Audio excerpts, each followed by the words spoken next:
What's up, man? What's happening, man? What's your name? My name's Corey Jack, man. Corey, nice to meet you, man. I have a very important question. Have you seen the last episode of Dragon Ball Super? Nah, but I'm on Witcher 3 and the Destiny. That's not bad. It's not. We'll take it. We'll take that. What's up, everybody? Let's take a moment of silence. Let's just take a moment of silence for everybody who wrote Dragon Ball Super off one time. Go.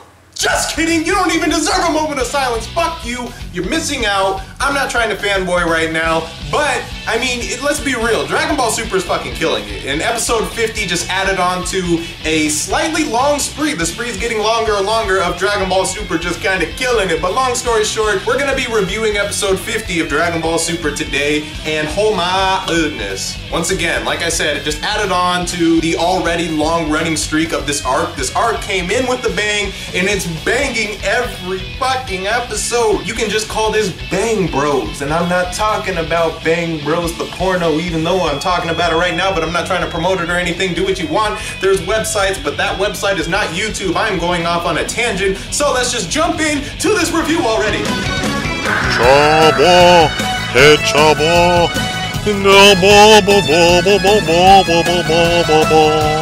So we pick up right where we left off. Goku Black just went to the past using his little Ring of Time thing, and there's this confrontation with Goku and Trunks, etc, etc. Black finally realizes, I don't know how he didn't put 1 and 2 together earlier since he had to use the Ring of Time in order to find Trunks to begin with, but he's like, oh, so he traveled through time. Interesting thing is Black actually recognizes Beerus. Beerus is just sitting off to the sidelines, and Black recognizes him, so that strengthens. See, here's the thing. Last review I did, I mentioned that, you know, I'm getting some Demigra vibes because of the ring, but now after this episode, not at all. I mean, we could be surprised, you never fucking know, but I doubt it now. This leads me more to believe the whole Kaioshin thing. I mean, it was always more likely to be the Kaioshin thing. I never doubt that, let me make that clear. There's a few hints towards this being an actual Kaioshin, or Makaioshin, or whatever. I don't know, I'm thinking Makaioshin, because Toriyama has alluded to Makaioshin before, but hasn't done anything with them yet, so I wouldn't be surprised if they really start to, you know, start pushing that idea forward now. But anyways, the reason why I'm getting a Kai kind of feeling at this point in the episode, because there were other hints later, but at this point in the episode, I'm getting the Kai sort of vibe due to the fact he recognizes Beerus, and Beerus, you know, is also recognized by other Kais. Like Elder Kai knew who Beerus was, and he's a Kai, you know, these deities. You know, Kais, you can't forget, they're also gods. I know Beerus has the direct title of God of Destruction, but one thing I just don't want you guys to forget, Kais are also gods. And also off to the side, Whis and Beerus kind of make a note. They notice Black's ring. At one point in the episode, they mentioned that only Kaioshin are supposed to have that ring of time. Very interesting stuff. This could be an evil Kai, could be Makaioshin. But then the question is, how the fuck did he get Goku's body? I don't know. An interesting little thing said, Black sees Goku and he's like, I've always wanted to fight you in this body. So, does he have multiple bodies? Does he have just like, you know, he goes to his closet, he opens up his closet, and instead of shirts and pants and like, what do I wear? He's like, oh, which body am I gonna go with? And before it's Captain Ginyu again.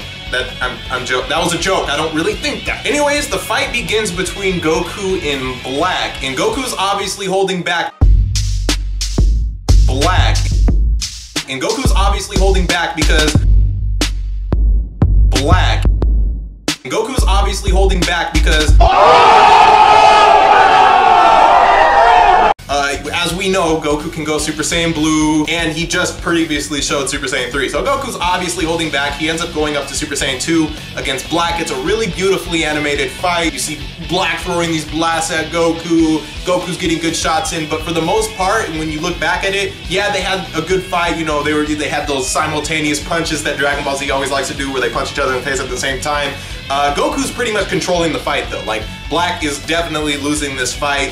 He can't keep up with Goku, although it is interesting to note that even though Black was losing primarily, the fact that he kept up as much as he did and he's on this base form, we don't know if he'll ever go Super Saiyan or not, but the fact that he can do this much damage, or at least slightly keep up with Goku Super Saiyan 2 in his base form, if he can go Super Saiyan, is actually kind of scary, but I guess we'll see if that turns into anything. There's an interesting quote that Black says during this fight. He's like, all this pain is gonna make me stronger. What doesn't kill me makes me stronger. I don't know what that song is. I think he's actually getting stronger through pain. Like, similar to how a Saiyan gets a Zenkai boost when they come back from the brink of death, maybe Black has that intensified. This is a theory. Maybe Black has that like intensified to where like every little shot of pain is like a little boost, but we don't know, because by the end of this, Black pretty much loses. And through all the battle, the time machine gets knocked over, Trunks' time machine, and he starts to freak out. He's like, oh fuck, I can't believe you've done this. Black realizes the time machine, he's like,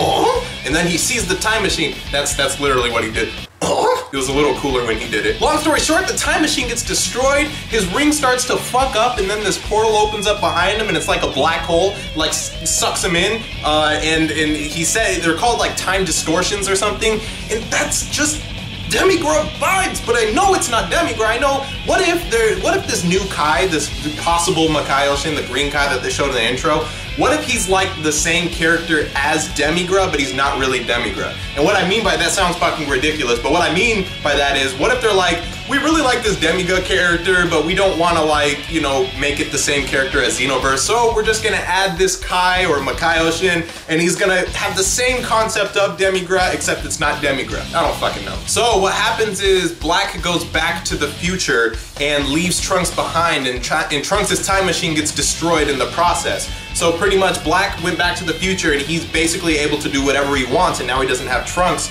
standing in his way. It's kind of an interesting concept due to the fact that Trunks couldn't keep up with Black, and Trunks was kind of running away from Black the whole time anyway, so Black seemed to be kind of free to do what he wanted while Trunks was there, but he does make note that he's happy that, you know, he doesn't have Trunks to kind of pester him anymore in the future. Trunks starts to freak the fuck out. He has this very sad, like this good Sumitomo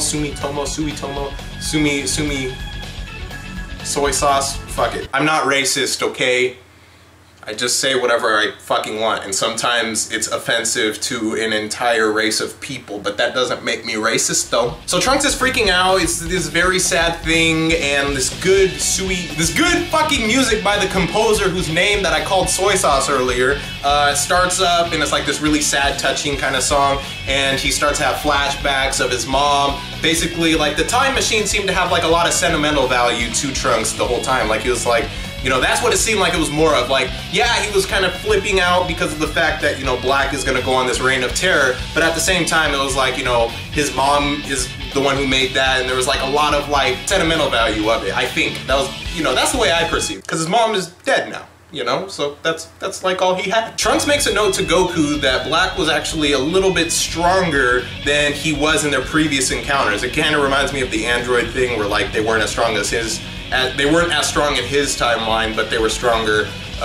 you know, in the present timeline. But I think the concept is tied into the fact that, you know, as Black is receiving pain, he's actually gaining power. I think something like that is actually happening, and due to the fact that Trunks had a few shots in on Black before he went back in time, that leads me to believe that maybe he actually got a little bit stronger, and then throughout the Goku fight, he was getting stronger and stronger until he eventually lost. By the way, rip Goku Black, because when he was laying there, I was like, oh my goodness, this guy needs some life alert, like, oh, I've fallen and I can't get up. Bulma's bummed out because she's like, building a time machine would be too complicated, and as you guys know, it wasn't this Bulma who created a time machine, so she doesn't know anything about that. It was the future Bulma that knew how to do that. So she's kind of freaking out. She's like, it would be too complex for her feeble mind to comprehend, or it would take years or something, I would assume. So she runs off with an idea. Long story short, she finds Cell's fucking time machine. The one Cell came in, so like the one that has like the big bulge in it. I love that they remembered that. Like, I was a little worried. I was like,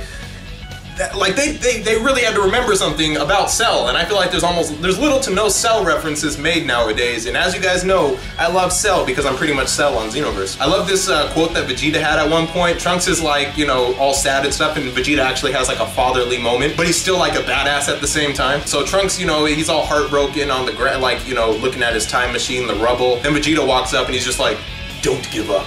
There's definitely a way. I don't know how to sound like Vegeta. And that's pretty much the end of the episode. Oh, also really quick. And they left off on a crazy cliffhanger. It shows, and I knew Mai couldn't be dead, okay? They showed Mai's hand like twitch a little bit at one point at the very end of the episode, and I'm talking about future Mai. So basically, she's still alive, and that's confirmed when we look at the next episode preview. But before we talk about the next episode preview, new ending, a new outro. It was kawaii as fuck. It was like your typical like girly anime song. It was a good outro. I enjoyed the outro. Like the cinematic was nice. It was like one of those scrolly things where like the camera is really just panning along through all the characters and stuff. But the song was, I don't hate it. It wasn't very Dragon Ball-esque to me, but I liked the old ending. It was really Dragon Ball-y. Anyways, next episode preview, we see Mai is definitely alive. Looks like Goku Black is gonna be like destroying shit and, you know, kind of doing whatever the fuck he wants. It looks like Trunks actually gets to the future at some point, or, you know, I don't know exactly how, but, you know, it looks like Trunks gets to the future at some point and there's a confrontation. It looks good. The episodes have been going good so far, and oh my goodness, I will see you guys in the next one. There's a like button. I'm covering the fuck out of Xenoverse right now, so if you're interested in that, make sure you look at the videos in the description box. Social media, long outro. My name is Deion. I'm known as SeeReax on YouTube. Blah blah blah blah blah blah blah blah blah blah blah blah blah blah. I'll tell you what, I don't really know what I'm doing here, but I was told I can't leave until this guy gets a shitload of subscribers. Now god damn it, what are you sitting there not subscribed for? There's a like button and a share button. I don't know why I put an H in front of the... God damn it, just subscribe.